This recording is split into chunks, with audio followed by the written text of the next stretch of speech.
Sorry, Raj Recording Studio, Modern Khagariya. DJ Pampam Raj.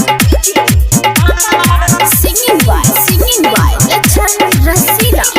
भतरा छिहतरा ना बोलाता, भतरा छिहतरा ना बोलाता, देवरा चोली खोलाता, देवरा हमारा चोली खोलाता, पलंग ना ओकरा से डोलाता, पलंग ना ओकरा से डोलाता, देवरा चोली खोलाता, देवरा हमारा चोली खोलाता।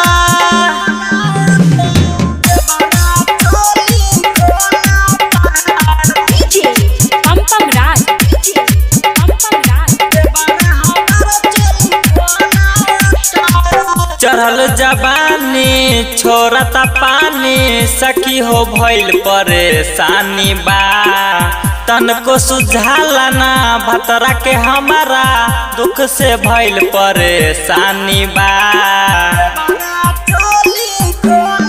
हाँ, चढ़ल जवानी छोड़ता पानी, सखी हो भइल परेशानी बा, तनको सुझाला ना भतरा के हमारा दुख से भरल परेशानी बा।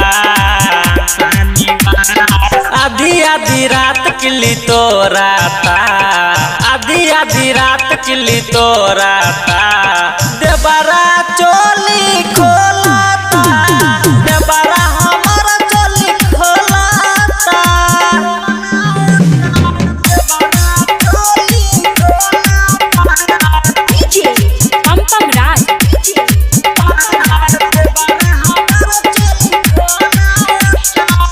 घरवा के इज्जत घरवे में रही, केकरा से सखी हम बताई हो, मिस्टर रामू के कैसे कही, लगाता जान हमर जाई हो।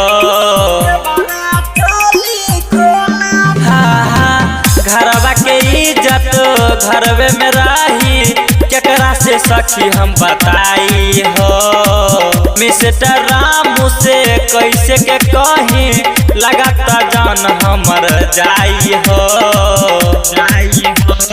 सोच के लछन अब घोलाता, लछन रसीला अब घोलाता, देवरा चोली खोलाता, देवरा हमारा चोली खोलाता। Mixed by Pawan